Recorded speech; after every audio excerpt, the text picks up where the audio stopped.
Hello everyone, welcome to my YouTube channel. तो आज हम स्टडी करने वाले हैं क्लास +2 का पी ब्लॉक एलिमेंट्स।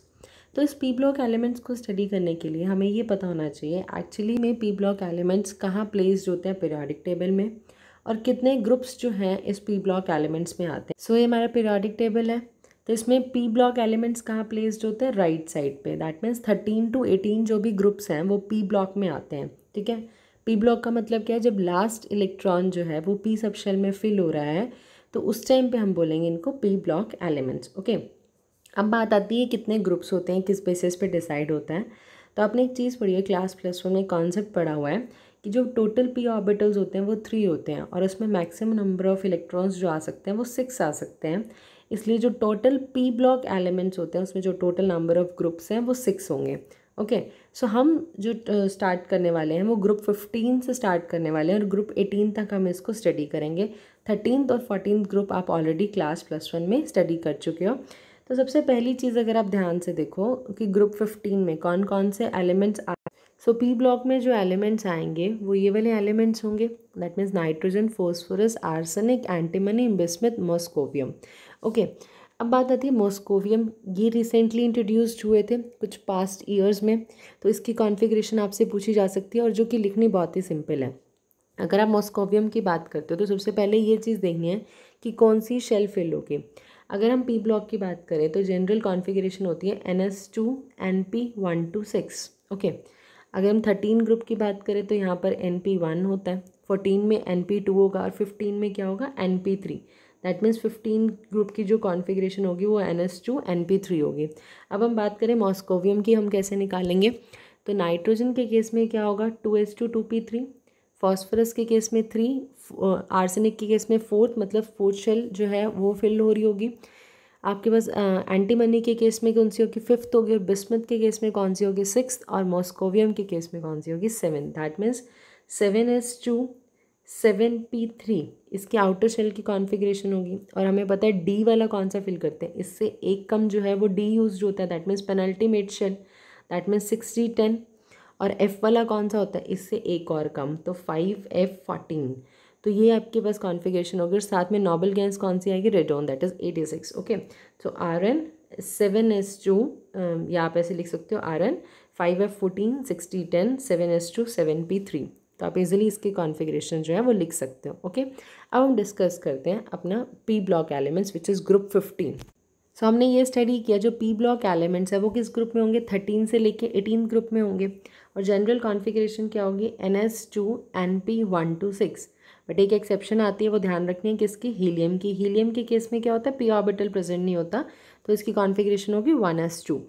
तो पी ब्लॉक एलिमेंट्स की प्रॉपर्टीज़ जैसे बाकी एलिमेंट्स की प्रॉपर्टीज़ होती हैं उसी तरह से ही वो इन्फ्लुएंस्ड होगी, वो चेंज होगी। कैसे कैसे? एटॉमिक साइज़ पे डिपेंड करेगी, आयनाइजेशन एंथैल्पी पे डिपेंड करेगी, इलेक्ट्रॉन गेन एंथैल्पी पे डिपेंड करेगी, और इलेक्ट्रोनेगेटिविटी पे। अब अगर हम सेकेंड पीरियड की बात करें तो वहाँ पर तो डी ऑर्बिटल प्रेजेंट नहीं होते।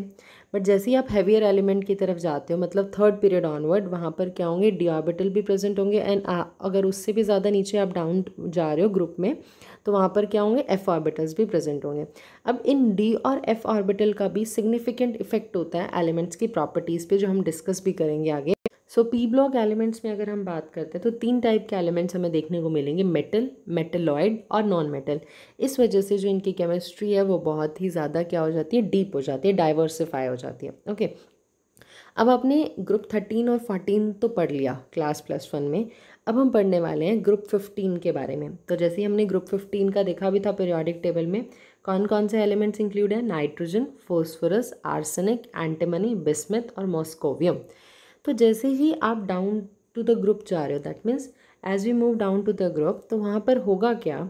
जैसे जैसे हम नीचे की तरफ जाते जाते हैं मेटालिक करेक्टर इंक्रीज़ हो जाता है, क्योंकि इलेक्ट्रॉन को डोनेट करने की टेंडेंसी इंक्रीज़ हो जाती है।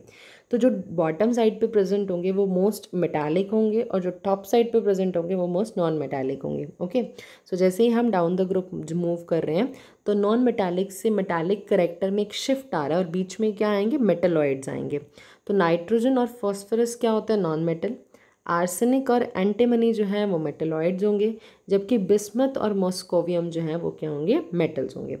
अब बात करते हैं इनके अकरेंस की। जो मॉलिक्यूलर नाइट्रोजन है दैट इज़ N2, ये 78% बाय वॉल्यूम प्रेजेंट होता है एटमॉस्फेयर में। और अर्थ क्रस्ट में ये कैसे मिलता है, सोडियम नाइट्रेट के फॉर्म में, विच इज़ NaNO3। इसका दूसरा नाम भी याद रखिएगा, चाइल्ड सैल्टपेट्रे। दूसरी चीज़, अगर ये एक तरफ से तो ये सोडियम नाइट्रेट में मिल गई, दूसरी ये पोटेशियम नाइट्रेट में भी मिलती है। पोटेशियम नाइट्रेट का फॉर्मूला क्या हो जाएगा, KNO3। और पोटेशियम नाइट्रेट का दूसरा नाम क्या है, इंडियन सैल्टपेट्रे। अब ये प्रोटीन्स में भी मिलती है, प्लांट्स और एनिमल्स। सो अब बात करते हैं फास्फोरस कैसे अकर होता है। फास्फोरस मिनरल्स में अकर होता है, किस फैमिली की, एपेटाइट फैमिली। एपेटाइट फैमिली का फॉर्मूला क्या है, Ca9PO4 6.CaX2, जहाँ पर X जो है फ्लोरीन, क्लोरीन और हाइड्रोक्साइड हो जाता है। ठीक है, अगर यहाँ पर इसको फ्लोरीन से रिप्लेस कर रहे हो X को, तो ये फ्लोरो एपेटाइट हो जाएगा, जो कि एक्चुअली में एक मेजर कंपोनेंट होता है फॉस्फेट रॉक्स का। क्लियर, तो फॉस्फोरस क्या है, as a mineral of apatite family. और फॉस्फोरस अगेन क्या है, फॉस्फेट रॉक्स का एक मेन कंपोनेंट है in the form of apatite family. तो फॉस्फोरस क्या हो गया, एक एसेंशियल कॉन्स्टिट्यूएंट भी है एनिमल्स और प्लांट का भी। ये बोन्स में भी प्रेजेंट होता है, लिविंग सेल्स में भी प्रेजेंट होता है। फोस्फोप्रोटीन्स जो है वो मिल्क और एग में भी प्रेजेंट होते हैं। तो अब बात करें अगर आर्सेनिक, एंटीमनी और मिस्मत की, तो ये हमें कैसे मिलता है, सल्फाइड मिनरल की फॉर्म में मिलते हैं। नेक्स्ट आता है जो लास्ट एलिमेंट है, विच इज़ मॉस्कोवियम। ये एक सिंथेटिक रेडियो एक्टिव एलिमेंट है और इसका सिंबल क्या है, Mc। और इसका एटॉमिक नंबर क्या है, 115। और इसका मास नंबर 289। अगर हम इसकी इलेक्ट्रॉनिक कॉन्फ़िगरेशन की बात करें, हम ऑलरेडी डिस्कस कर चुके हैं ये इलेक्ट्रॉनिक कॉन्फ़िगरेशन कैसे आप इजीली लिख सकते हो, क्योंकि इसकी बहुत ही शॉर्ट हाफ लाइफ है, मतलब बहुत ही कम हाफ लाइफ है। और इसकी जो अवेबिलिटी है, मतलब ये जो हमें मिलता है वो भी बहुत थोड़ी अमाउंट में मिलता है, इसलिए इसकी केमिस्ट्री को अभी हम स्टडी नहीं कर पाएंगे। Clear. So except for moscovium, important जो अब ट्रेंड्स हैं उसके बारे में हम डिस्कस करने वाले हैं, जिसमें उसके एटॉमिक प्रॉपर्टीज़ भी आएंगी, एलिमेंट्स की फिजिकल प्रॉपर्टीज़ के बारे में भी हम डिस्कस करने वाले हैं। तो ये जो टेबल 7.1 है, ये एक जनरल एनालिसिस दिया हुआ है कि कैसे एटॉमिक मास का वेरिएशन होगा, कैसे आयनाइजेशन एनर्जी वैरी करेगी, इलेक्ट्रोनेगेटिविटी का क्या इफेक्ट होगा, मेल्टिंग पॉइंट कैसे चेंज हो रहा है, बॉइलिंग पॉइंट कैसे चेंज हो रहा है। अब इन्हीं ट्रेंड्स को हम डिस्कस करने वाले हैं थ्योरेटिकली। तो सबसे पहली चीज़, electronic configuration. So valence shell electronic configuration इसमें क्या होगी, NS2 NP3। Clear, valence shell electronic configuration क्या होने वाली है, NS2 NP3, क्योंकि NS2 NP1 होती ग्रुप 13 की, ग्रुप 14 के लिए होती NS2 NP2 और ग्रुप 15 के लिए आ गई NS2 NP3। सिंपली आप याद कर सकते हो 3 + 2 = 5, तो दैट मीन्स ग्रुप 15 के लिए आएगी। क्लियर। तो नेक्स्ट क्या, S ऑर्बिटल्स जो है इसमें कम्प्लीटली फिल्ड हैं, और P ऑर्बिटल अगर आप ध्यान से देखो तो ये हाफ फिल्ड है। इसका मतलब इसकी जो इलेक्ट्रॉनिक कॉन्फ़िगरेशन है वो बहुत ही ज़्यादा स्टेबल है। नेक्स्ट आता है एटॉमिक एंड आयनिक रेडियाई के बारे में। अब इन जनरल अगर हम रेडियस के बारे में बात करें, तो आप लेफ़्ट टू राइट मूव कर रहे हो, इलेक्ट्रॉन जो है वो सेम ही शेल में ऐड होता जा रहा है, जिसकी वजह से इफेक्टिव न्यूक्लियर चार्ज बढ़ता जाएगा। इफेक्टिव न्यूक्लियर चार्ज बढ़ने से होगा क्या, कि जो एटम का साइज़ है वो डिक्रीज़ होता जाएगा, दैट मीन्स रेडियस जो है वो डिक्रीज़ होती जाएगी। तो जैसे आप टॉप टू बॉटम मूव कर रहे हो, अगेन इलेक्ट्रॉन ऐड हो रहा है, बट ये डिफरेंट शेल में ऐड हो रहा है। अब डिफरेंट शेल में ऐड होने की वजह से होगा क्या, जो इनर इलेक्ट्रॉन्स हैं वो क्या करेंगे, आउटर इलेक्ट्रॉन्स पे रिपल्शन क्रिएट करेंगे, जिसकी वजह से आपके पास जो न्यूक्लियस का जितना इफेक्ट इन आउटर इलेक्ट्रॉन्स पे लगना चाहिए था वो नहीं लग पाएगा, मतलब इफेक्टिव न्यूक्लियर चार्ज जो है वो कम हो जाएगा, और इसी वजह से जो रेडियस है वो इंक्रीज़ हो जाएगी। क्लियर। सो कोवेलेंट और आयनिक रेडियाई की अगर हम बात करते हैं, तो वो डाउन द ग्रुप क्या होती जाएगी, इंक्रीज़ होती जाएगी। और नाइट्रोजन से फॉस्फोरस तक तो ये इंक्रीज़ हो रही है, बट जब हम आर्सेनिक से बिस्मत की बात करते हैं ना, तो थोड़ा सा स्मॉल इंक्रीज़ ही देखने को मिलता है। अब रीज़न क्या है, एक चीज़ हमने डिस्कस करी थी अभी, कि जो इनर इलेक्ट्रॉन है वो आउटर इलेक्ट्रॉन पे रिपल्शन करेंगे, जिसकी वजह से ये आउटर इलेक्ट्रॉन्स जो हैं उसका जो अट्रैक्शन है न्यूक्लियस की तरफ थोड़ा सा कम हो जाएगा, that means effective nuclear charge decrease हो जाएगा, और इसी फिनोमेना को हम बोलते हैं shielding effect. Shielding effect, that means जो इनर इलेक्ट्रॉन्स हैं वो न्यूक्लियस को शील्ड कर रहे हैं फ्रॉम द आउटर इलेक्ट्रॉन्स, और जो शील्डिंग इफेक्ट है वो सबसे ज़्यादा होता है s ऑर्बिटल्स के लिए, फिर p के लिए, फिर d के लिए और फिर f के लिए।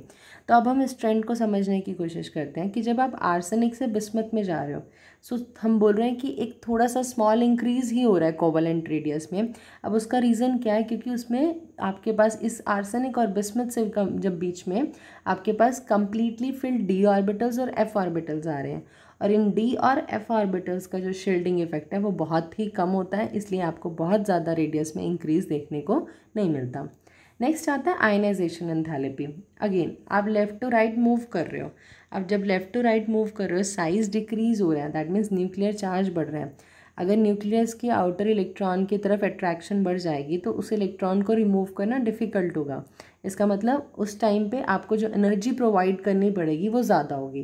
तो इसलिए हम बोलते हैं कि अगर आप लेफ़्ट टू राइट मूव कर रहे हो तो आयनाइजेशन एनर्जी इंक्रीज़ हो रही है। अगर हम टॉप टू बॉटम की बात करें, क्योंकि यहाँ पर रेडियस इंक्रीज़ हो रही है तो आउटर मोस्ट इलेक्ट्रॉन पे जो न्यूक्लियस का चार्ज है वो जो इसकी अट्रैक्शन है वो थोड़ी कम हो गई, उस इलेक्ट्रॉन को रिमूव करना क्या हो रहा है, ईजी हो रहा है। इसलिए आयनाइजेशन एनर्जी जो टॉप टू बॉटम है वो डिक्रीज़ करती है इन जनरल जो हम बात करते हैं। ओके, तो यही चीज़ यहाँ पर मेंशन की हुई है, आयनाइजेशन एंथैल्पी डिक्रीज़ होगी डाउन टू द ग्रुप।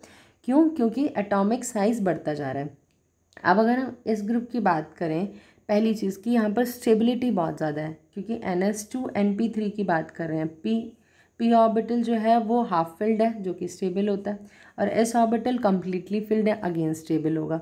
तो इसकी एक्स्ट्रा स्टेबिलिटी की वजह से और इसके स्मॉलर साइज़ की वजह से ग्रुप 15 की जो आयनाइजेशन एनर्जी है वो ग्रुप 14 के एलिमेंट से ज़्यादा होगी, जो कि हम नेचुरल ट्रेंड में भी बोल रहे थे कि अब अगर आप लेफ़्ट टू राइट मूव करो, दैट मीन्स ग्रुप 14 से 15 की तरफ मूव करो, तो आयनाइजेशन एनर्जी क्या होगी, इंक्रीज़ होगी। क्लियर? अगर हम सक्सेसिव आयनाइजेशन एंथैल्पीज़ की बात करें, मतलब एक इलेक्ट्रॉन आपने निकाल दिया, फिर दूसरा इलेक्ट्रॉन निकाल रहे हो, फिर तीसरा इलेक्ट्रॉन निकाल रहे हो, तो उस टाइम पे जो आयनाइजेशन एनर्जीज रिक्वायर्ड होती हैं उसको हम बोलते हैं सक्सेसिव आयनाइजेशन एनर्जीज़। अब ये चीज़ ध्यान रखिएगा, जब भी आप फर्स्ट आयनाइजेशन एनर्जी की बात कर रहे हो, मतलब एक इलेक्ट्रॉन निकाला, और उसके कंपेयर में जब आप सेकेंड आयनाइजेशन एनर्जी की बात कर रहे हो, दैट मीन्स सेकेंड इलेक्ट्रॉन को रिमूव कर रहे हो, तो सेकेंड आयनाइजेशन एनर्जी हमेशा ज़्यादा होती है। तो यही ट्रेंड को समझाते हुए यहाँ पर दिया हुआ है। सक्सेसिव आयनाइजेशन एनर्जीज़ की अगर हम बात करते हैं तो थर्ड इलेक्ट्रॉन को जब आप निकाल रहे हो उसमें आयनाइजेशन एनर्जी ज़्यादा देनी पड़ रही है comparative to second, comparative to first. Okay, next discuss करते हैं हम इसके ट्रेंड्स, इलेक्ट्रोनेगेटिविटी। अब इलेक्ट्रोनेगेटिविटी की बात करें तो इलेक्ट्रोनेगेटिविटी होता क्या है, tendency of an atom to attract the shared pair of electron towards itself. So electronegativity in general जो है वो डाउन द ग्रुप जब बात करते हैं तो वो डिक्रीज़ होती है, जैसे जैसे एटॉमिक साइज़ बढ़ता जाएगा इलेक्ट्रोनेगेटिविटी क्या हो रही है, डाउन द ग्रुप डिक्रीज़ हो रही है। हालांकि हैवियर एलिमेंट्स की अगर हम बात करते हैं तो इतना ज़्यादा डिफरेंस हमें देखने को नहीं मिलता। अब बात करते हैं इसकी फ़िज़िकल प्रॉपर्टीज़ के बारे में। तो जो भी एलिमेंट्स हैं इस ग्रुप के वो पॉली एटॉमिक हैं, दैट मीन्स काफ़ी एटम्स से मिल के बने हुए हैं। जैसे नाइट्रोजन की बात करते हैं तो ये N2 की फॉर्म में एग्जिस्ट करता है। तो डायनाइट्रोजन क्या है, एक डायटॉमिक गैस है, जबकि बाकी सारे क्या हैं, सॉलिड्स हैं। मेटालिक करेक्टर की बात करते हैं तो टॉप टू बॉटम इलेक्ट्रॉन को रिमूव करना ईजी है, इसलिए top to bottom metallic character क्या हो रहा है, इंक्रीज़ हो रहा है। सो नाइट्रोजन और फॉस्फोरस क्या होंगे, नॉन मेटल्स होंगे। आर्सेनिक और एंटीमनी क्या होंगे, मेटेलॉइड्स होंगे। और जो बिस्मथ की बात करते हैं वो होता है मेटल। अब क्योंकि इसमें आयनाइजेशन एनर्जी का डिक्रीमेंट हो रहा है और एटॉमिक साइज़ बढ़ रहा है, तो बॉइलिंग पॉइंट जो है वो टॉप टू बॉटम जो है ग्रुप में इंक्रीज़ होगा, बट मेल्टिंग पॉइंट इंक्रीज़ होगा आर्सेनिक तक, फिर डिक्रीज़ होगा बिस्मथ पे। अब बात करते हैं ऐसे डिफरेंट ट्रेंड्स क्यों आ रहे हैं बॉइलिंग पॉइंट और मेल्टिंग पॉइंट के बीच में। तो सबसे पहली चीज़, जो बॉइलिंग पॉइंट है वो डिपेंड करता है मास पे। तो जैसे ही आप टॉप टू बॉटम मूव कर रहे हो तो मासेस जो है वो इंक्रीज़ हो रहे हैं, दैट मीन्स नाइट्रोजन के कंपैरेटिव में फॉस्फोरस का मास क्या होगा, ज़्यादा होगा। तो बॉइलिंग पॉइंट जो है वो डिपेंड कर रहा है मास पे, जितना मास नंबर बढ़ता जाएगा उतना बॉइलिंग पॉइंट इंक्रीज़ होता जाएगा। इसीलिए हम बोल रहे हैं कि जो बॉइलिंग पॉइंट है वो इन जनरल इंक्रीज़ होगा जैसे ही आप टॉप टू बॉटम मूव कर रहे हो। अब बात आई मेल्टिंग पॉइंट की। मेल्टिंग पॉइंट जो है वो डिपेंड करता है एनर्जी पे, दैट मीन्स आप जैसे ही टॉप टू बॉटम मूव कर रहे हो तो मॉलिक्यूल्स में क्या होगा, वंडरवॉल फोर्सेस होंगे, that means intermolecular force of attraction होगी। उस इंटरमोलिकुलर फोर्स ऑफ अट्रैक्शन को आपने ब्रेक करना है और इसी चीज़ पे कितनी एनर्जी उसको प्रोवाइड करनी पड़ेगी, इसी चीज़ पे मेल्टिंग पॉइंट डिपेंड कर रहा है। तो जैसे ही आप नाइट्रोजन से फॉस्फोरस की अगर बात करो तो नाइट्रोजन एग्जिस्ट करता है एज N2 और फॉस्फोरस एग्जिस्ट करता है एज P4। तो इन कंपैरिजन टू नाइट्रोजन जो फॉस्फोरस में इंटरमॉलिक्यूलर फोर्स ऑफ अट्रैक्शन है वो ज़्यादा होगी, इसलिए हम बोल रहे हैं मेल्टिंग पॉइंट जो है वो इंक्रीज़ हो रहा है when we move from top to bottom, क्योंकि ये ट्रेंड आगे फॉलो होने वाला है आर्सेनिक तक। फिर बिस्मथ में क्या चीज़ हुआ, जब हम बिस्मथ की बात करते हैं, क्योंकि ये मेटालिक नेचर में है, मतलब ये इजीली इलेक्ट्रॉन को लूज़ कर सकता है, दैट मीन्स इसमें जो फोर्स ऑफ अट्रैक्शन है वो क्या है, वीक है, इसी वजह से ये इजीली इलेक्ट्रॉन को लूज़ कर सकता है। और इसीलिए इस फोर्स ऑफ अट्रैक्शन को ओवरकम करने के लिए जो हमें एनर्जी देनी पड़ेगी वो भी कम होगी, दैट्स वाई जो मेल्टिंग पॉइंट है वो भी कम होगा। या दूसरी तरह से आप इसको समझ सकते हो इनर्ट पेयर इफेक्ट से।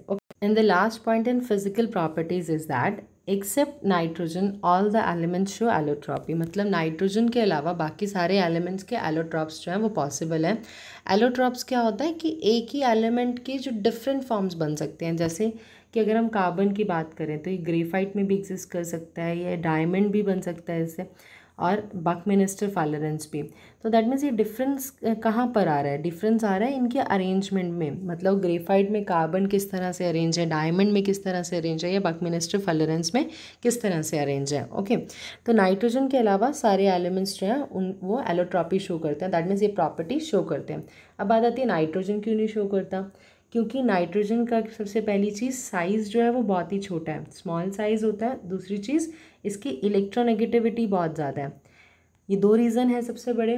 और उसके बाद अगर हम सिंगल नाइट्रोजन नाइट्रोजन बॉन्ड की बात करें तो ये कंपैरेटिवली फोस्फरस बॉन्ड से वीकर होगा, क्योंकि नाइट्रोजन में भी लोन पेयर ऑफ इलेक्ट्रॉन्स होंगे। ये लोन पेयर ऑफ इलेक्ट्रॉन्स आपस में क्या करेंगे, रिपेल करेंगे। रिपल्शन की वजह से ये जो बॉन्ड लेंथ है ये बढ़ जाएगी, और बॉन्ड लेंथ जब बढ़ती है तो बॉन्ड क्या हो जाता है, वीक हो जाता है। तो यही रीज़न है कि जो नाइट्रोजन है वो एलोट्रॉप्स शो नहीं कर सकता। सो नेक्स्ट लेक्चर में हम पढ़ने वाले हैं, इसके आगे कंटिन्यू करेंगे chemical properties and anomalous properties and so on. So stay tuned with this YouTube channel.